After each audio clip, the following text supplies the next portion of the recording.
Today's sermon is entitled, How to Be Great. How to Be Great. So if you're in this room today and you're like, I want to be great, great, I have a sermon for you. If you're in this room today and you're like, I don't need this sermon because I'm already great, I don't know if I can help you much, okay? It sounds like you're already squared away, and if you want to help me afterwards to be great too, I'd love to learn from you, okay? We might be talking about some of the greatest of all time, or as the youth would say, goats, okay? The greatest of all time. When you think of the greatest of all time in athletes, you might think of Tom Brady. You might think of Michael Jordan, LeBron James. You might think of Barrett, Phillips. Just the greatest athletes that you can possibly conceive of. And when we think about these different names, we're going to talk today about how God conceives of the greatest and how to be the greatest. So let's read here chapter 13, verse 1. Jesus is going to be in this chapter enjoying a last supper, as it's referred to, the last meal with his disciples before he is going to be executed, before he is going to die on the cross. This is the last time he and his disciples are going to get together, have a meal before he dies. And Jesus is going to share with them some very important words at this last meal. Now, you may be familiar with the story. I'm sorry if this is a spoiler alert to you, and you're like, Jesus dies? Like, what? Like, it's okay. Don't worry, okay? Because the best news about this, if he's your favorite character, he's coming back from the dead, okay? He's going to come back. It's like when you're watching a superhero movie, and, like, you think the superhero dies, and you're like, are you really dead? And, like, you know, they come back to life for TV shows, they do that a lot. So anyway, we're going to see that here in chapter 13, verse 1, Jesus having this meal with his disciples, and he teaches them a lesson here from John chapter 13. Before the Passover celebration, Jesus knew that his hour had come to leave this world and return to his Father. He had loved his disciples during his ministry on earth, and now he loved them to the very end.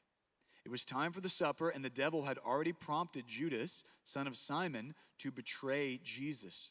Jesus knew that the Father had given him authority over everything, and that he had come from God and would return to God. Pause there for a second. So, John, one of the disciples, is writing this passage, and it's really interesting and beautiful even to see him writing and saying, hey, Jesus loved us, the disciples. He loved us all the way up until the end. Even though we made mistakes, even though we weren't perfect, Jesus cared about us. And that's beautiful to read. And also, Jesus knew what was going to happen in the future. Jesus was not a victim. It's not like Jesus was captured against his will and fought against the Jewish leaders or the Romans who arrested him. And next week, we'll talk a little bit more about why Jesus was killed and why he was arrested. But as you're seeing this take place, Jesus knew what was coming, and he knew that it was God's will. Isn't it interesting that sometimes God wills or allows or even leads us to things that are difficult, are painful, are challenging, but he has a greater purpose. Anyway, as they are here at this meal, something happens. We find this in another gospel. I'm going to read you this section and then return to here. So, the Bible has 4 what are called Gospels, Matthew, Mark, Luke, and John.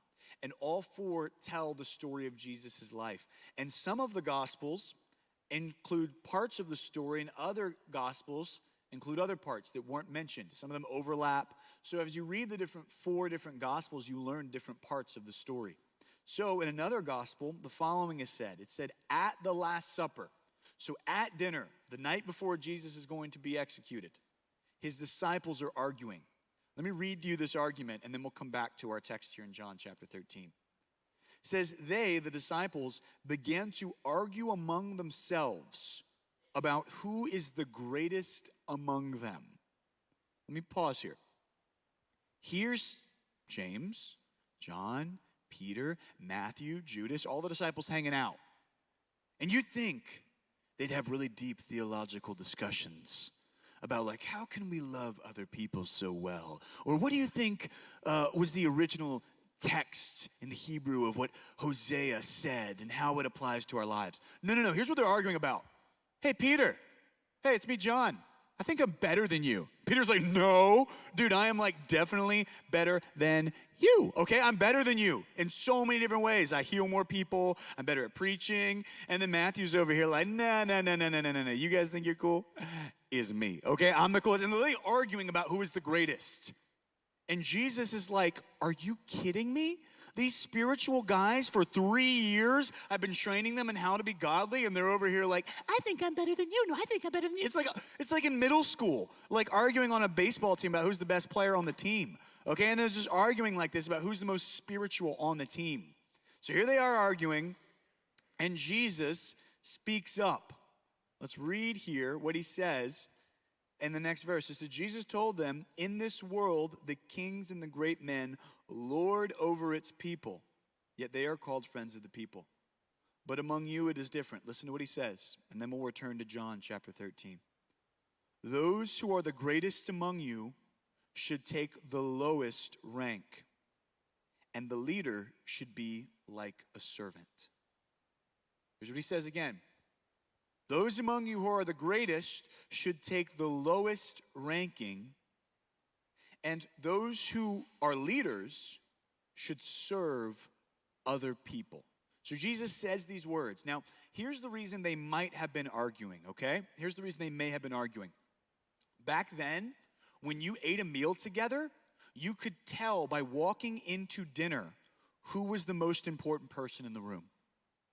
Check this out. So when you walked in to a house back then to have a meal, you'd walk in and there'd be a table, but it was actually like on the ground because they ate on the ground, which is kind of cool. So they'd eat on the ground and the table would be on the floor, and they'd have these like pillows or cushions on the ground surrounding the table.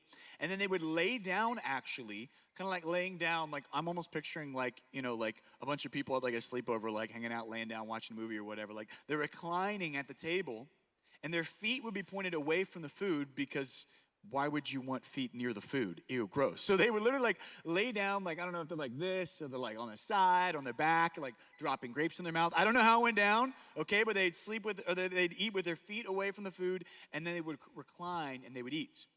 And here's how you knew who was the most important. Whoever sat at the head of the table, at the end of the table, was the most important. Then the second most important person sat on the most important person's right-hand side. Then you would alternate. Then the third most important person sat on their left. And then the two people away on their right was third and fourth. And then you go down the line. And the person at the far other end of the table was the least important. So imagine the disciples walking into dinner, and Jesus sits down at the front. What are the disciples probably going to do? Dude, that is my spot. I call dibs on the camel on the way here, dude. You cannot take that spot. Okay, I'm sitting there. I'm so important. I did more miracles than you. And they're arguing about where they're going to sit at the table. And maybe they're like picking on somebody like, Matthew's at the end. That's about right. He's a loser. Anyway, they're literally arguing about who is the best, most spiritual, holy, who gets to sit next to Jesus. And I kind of see them like whining to Jesus. I don't know if this happened. They're like, Jesus, Peter took my spot next to you. Tell him I'm the most important, okay? They're like kids arguing about this. And if any of you have siblings, you know what this looks like. Why? Because you've been in the car, okay? And there are certain seats that are sacred, okay? There are seats in the car that are your seats, and you think you deserve. For example, anytime we went driving, and my mom or dad wasn't in the car, and there was only one adult, who got to sit in the front was a big deal, okay? It was a big deal. You started thinking, you go into Walmart, before you're even in the doors, you're thinking about how I can get to the car first before my brothers and sisters. Like, I'm thinking, like, how can I get to that shotgun spot in the front? And there would be arguments about who called dibs. You can't call dibs till you see the car. It's about who touches the car first. It's about who's stronger, because I would just push my brother out of the way and go, ha, and then climb in. Like there'd be all kinds of arguments about who's most important in the family, sibling-wise, who gets to sit in the front seat.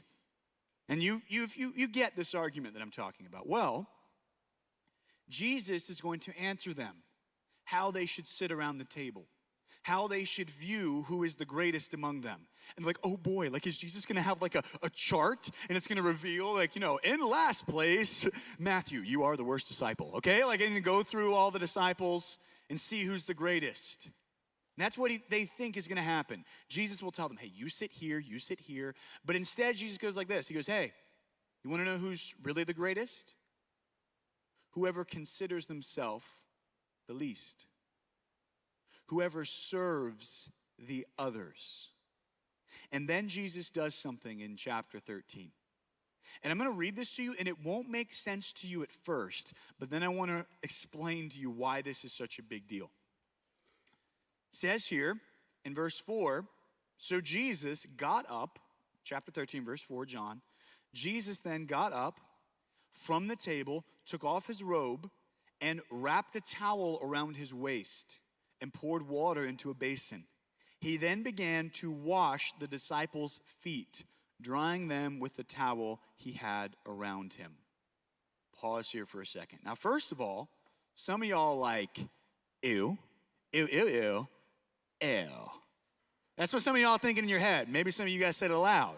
Like, put the dogs away. We don't want to see that, okay? That is like my nightmare, okay? Let me just explain to you, okay? It's much worse than you think. Here's why. Back then, they walked everywhere. Everywhere. They didn't have socks, and they didn't have nice shoes that were comfortable. They wore sandals. On top of that, because they walked everywhere, the leather sandals would rub against their legs and it would give them blisters. Ew. Then, they'd be walking everywhere. They didn't have air conditioning, so they sweat a lot, okay? So they're sweating. Ew. Then, they're walking on dirt roads. The sweat would connect with the dirt and get crusty. I hate that word. It's like the worst. Crusty? Ugh. But crispy's a great word. Crispy. I'm telling you, Rachel, I want to make crispy happen. Like you get a haircut? Dude, that haircut is crispy. Now, you're probably going to offend your friend if you're like, hey, that haircut is so crusty. You know what I'm saying? Like that. That's not a compliment word, but crispy. Like if you're eating a chip, ooh, this is crispy. If you're eating a chip, ooh, that's a little crusty. That doesn't sound appetizing to me. You're not going to see a McDonald's commercial like, get a McDouble, it's crispy. Like, crispy. I just combined the word. Crispy. Oh, dyslexia is a lot of fun. If you don't have it, it's a lot of fun. I have dyslexia, it's fun. Anyway, so the disciples' feet are crusty. They're sweaty. They got mud and dirt caked on them, blisters everywhere. Then, check this out. Jesus was their rabbi, their teacher, their instructor. There was literally a law that was passed by the Jews that said rabbis or teachers are in charge of their disciples, their followers. However, it is too cruel and unusual and even demeaning for a rabbi to make their disciples wash the rabbi's feet. Why?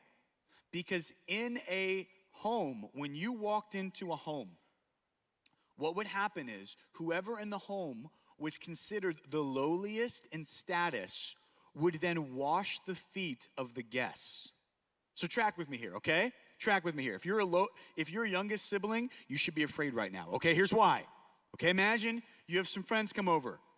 They have some nasty looking feet, okay? They got sandals on, sweaty, crust on there. It's just not pretty, okay?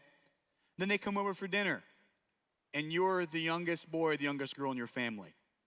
And your mom and dad are like, oh, hey, the Johnsons are here. Hi, nice to meet you, okay.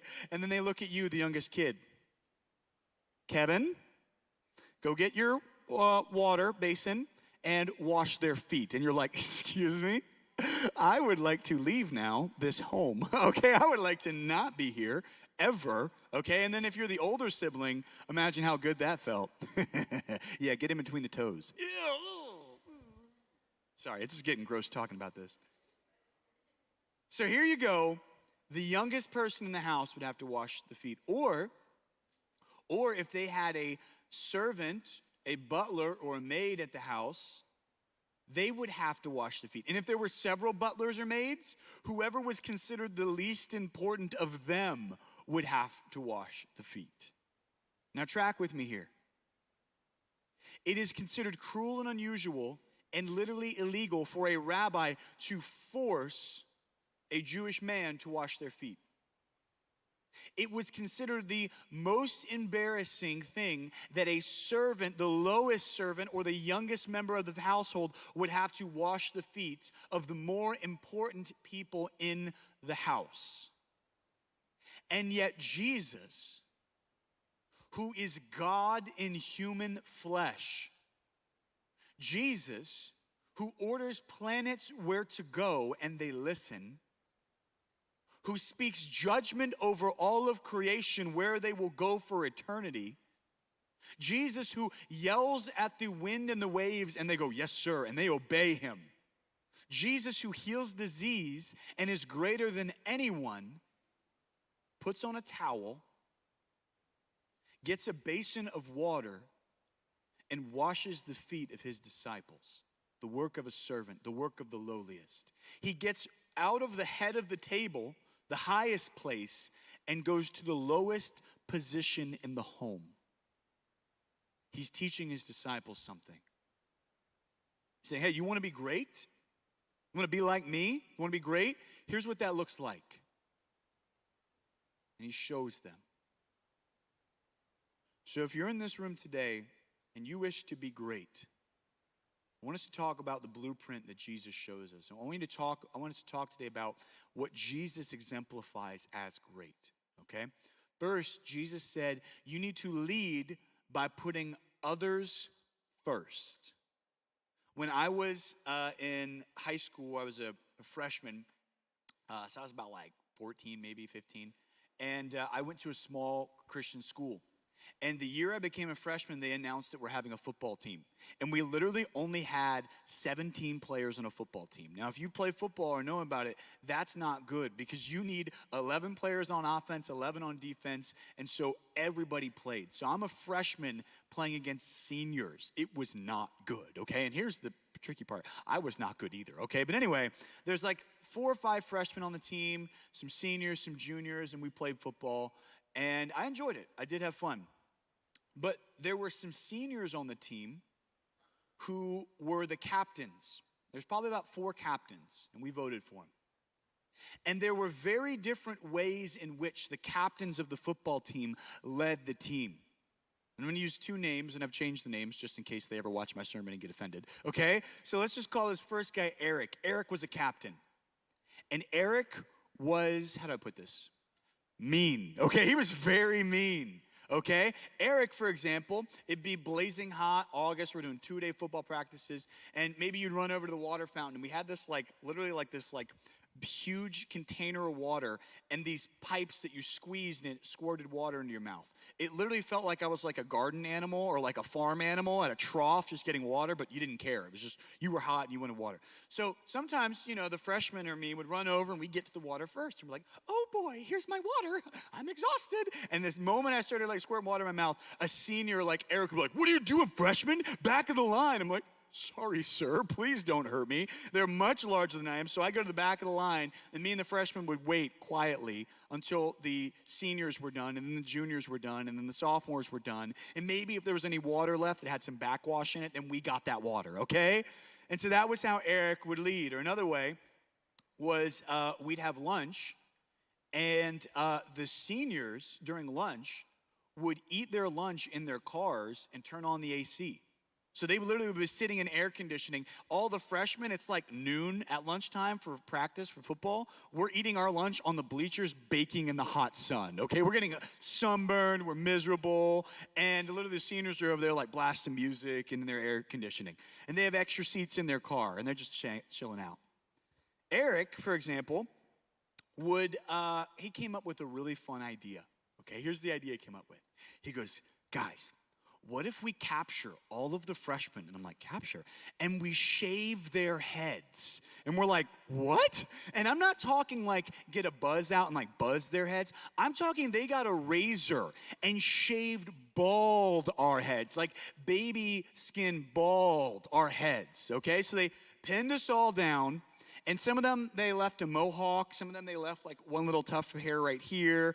For me, the day they actually shaved the heads of the freshmen, I missed because I had a dentist appointment, and I came back the next day, and all the freshmen have shaved heads and are bald like old dudes. And I'm like, oh! And they said, Barrett, after practice, you're next. So literally, after practice, we were all praying after practice, and I knew they were gonna try and shave my head. So during the prayer, I got up and just started running.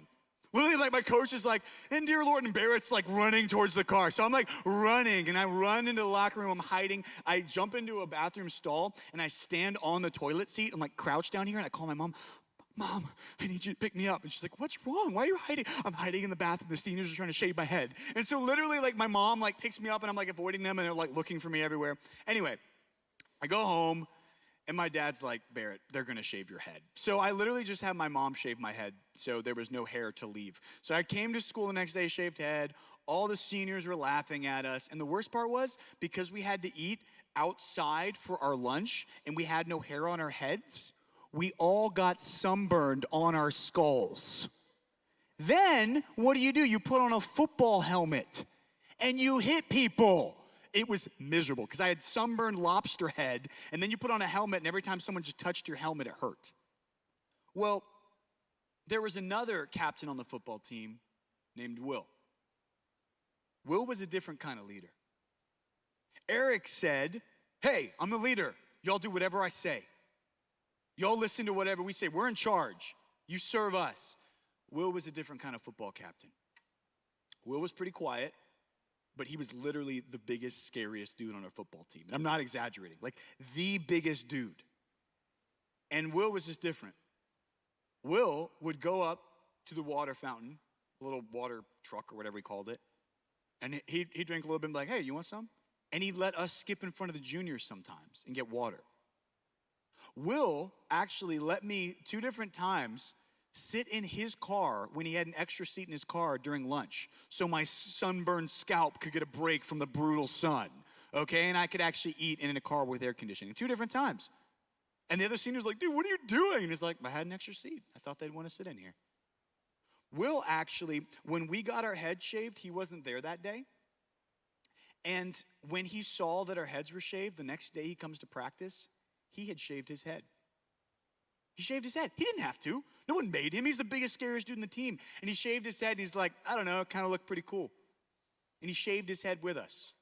And so he literally was just a leader in this way. He's like, hey, what if they had some water before me? What if they had a nice place for air conditioning? What if rather than making them feel worse or embarrassed about their haircut, what if I got the haircut too and made it a little more normal? He was a football team leader that I can tell you this, I think much more highly of him. And when he talked, the team would listen more than Eric.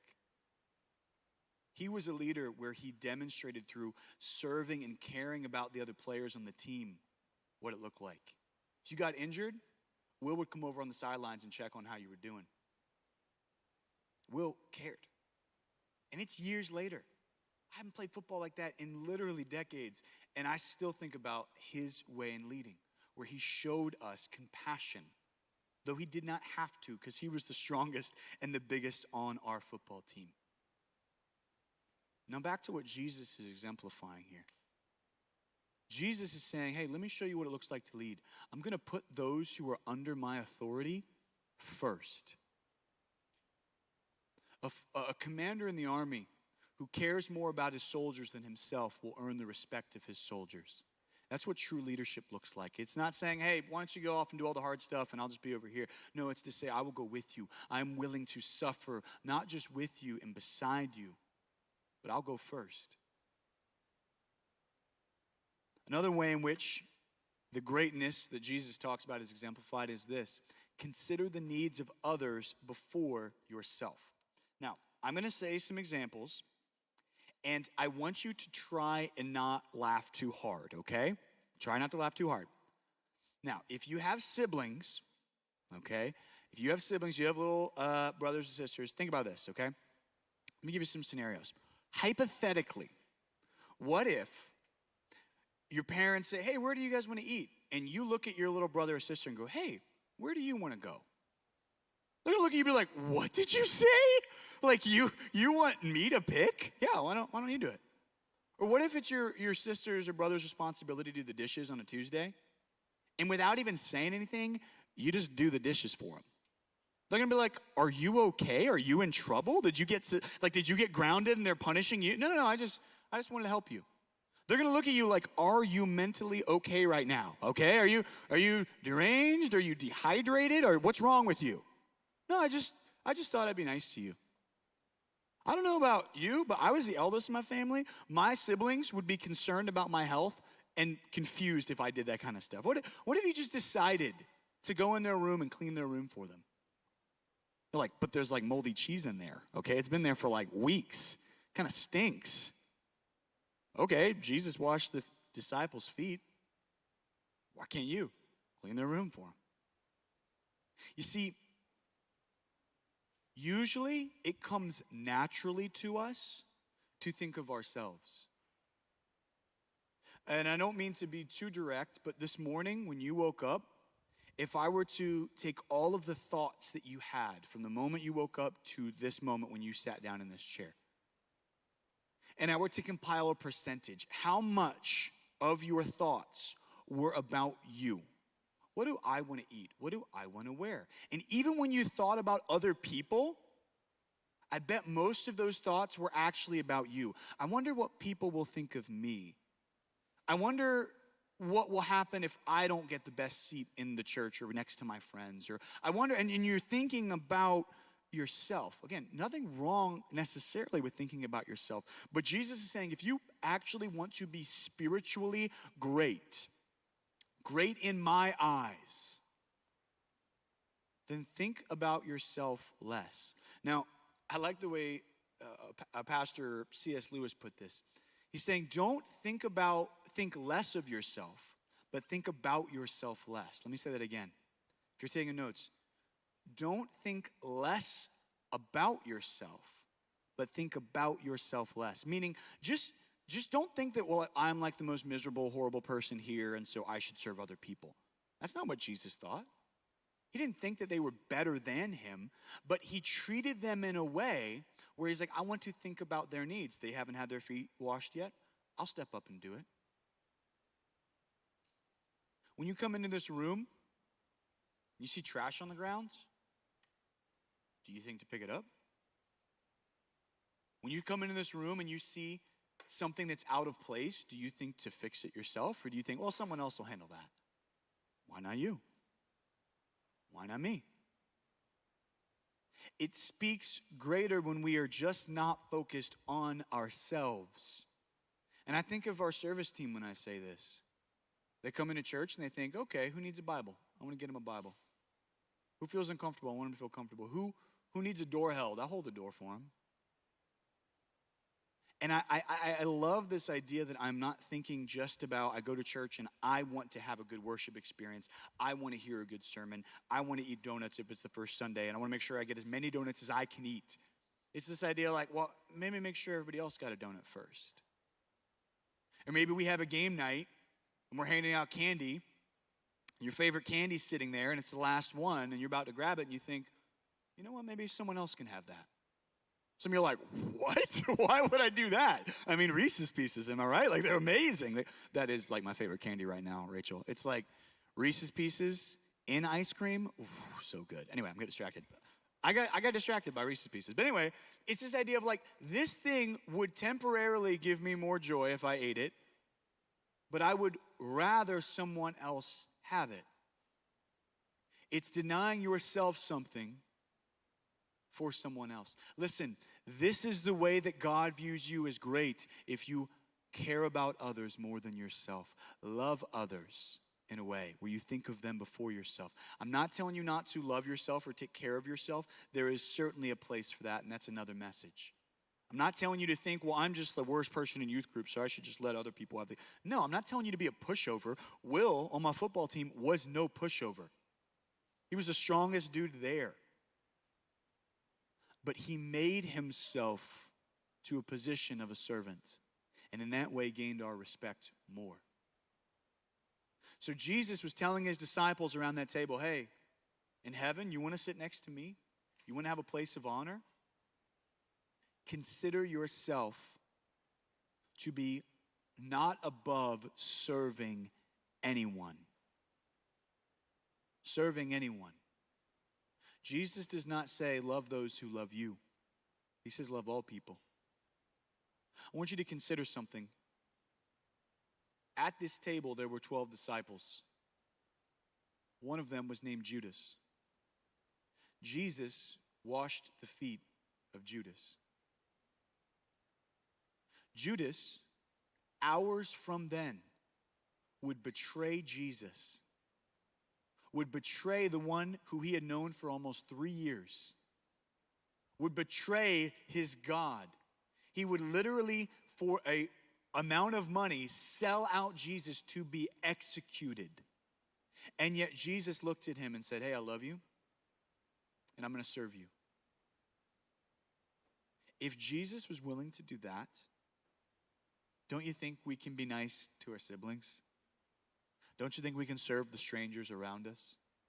Don't you think on your sports team, maybe you're not rude to the player that other people consider the weakest, but you're encouraging to them?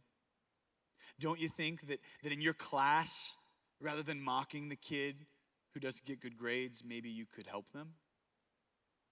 I think we are capable of greatness if we follow the example that Jesus set. Jesus said, follow me. Look what I do.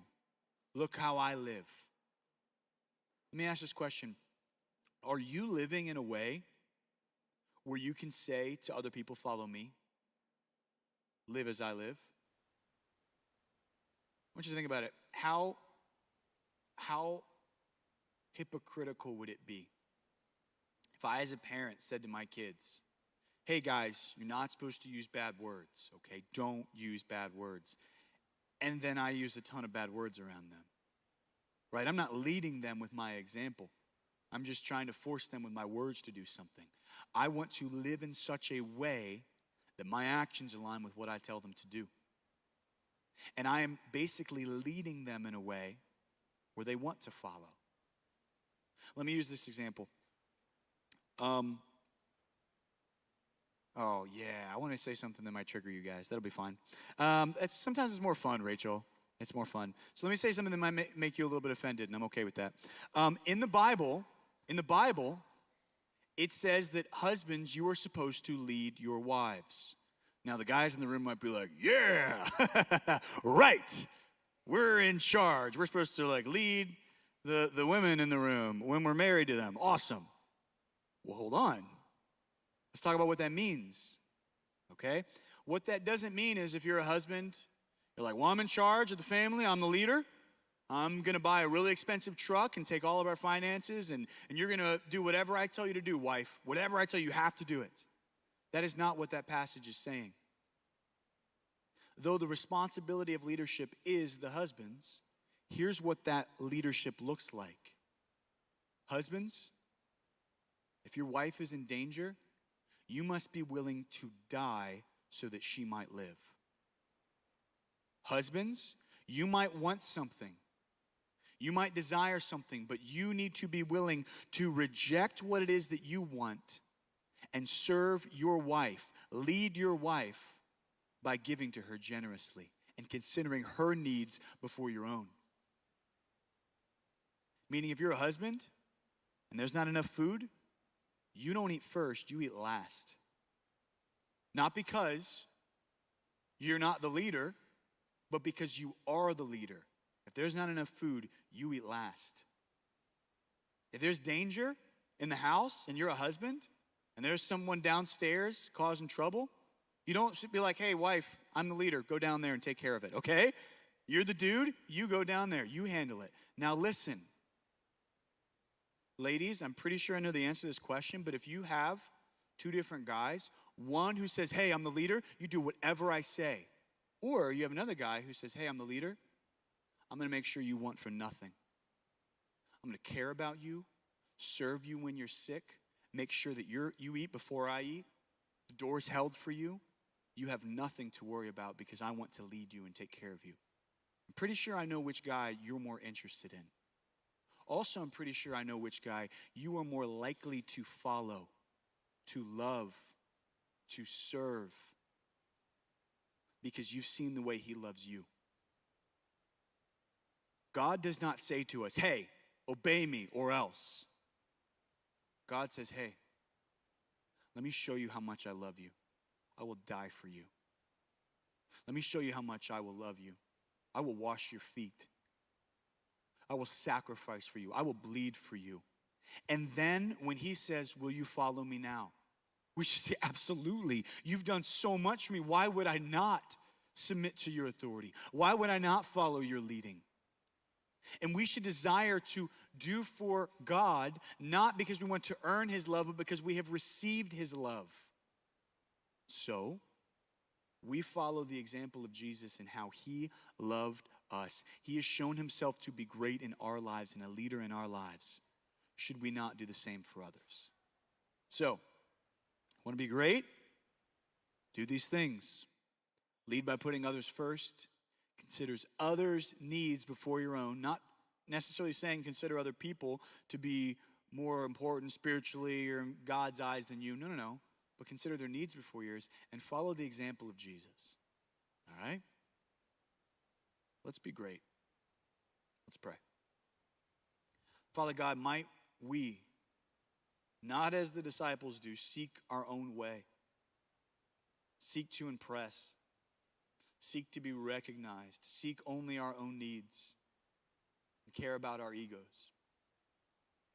But might we care more about what you have called us to? Might we follow your example and consider, what do other people need? How can I care for them, serve them? And might in this way, the students in this youth group lead. Lead those around them by serving and loving them. Lead those even in their schools, on their sports teams. Even lead those in their families that might be older than them by caring for them. And in this way, we practice the leadership of you, Jesus. Not saying that we should be weak, for you are not weak. But you love us dearly, and you have shown us that love in the way you've served and put our needs first. Thank you, Lord. We pray all this in Jesus' name. And everybody said, amen.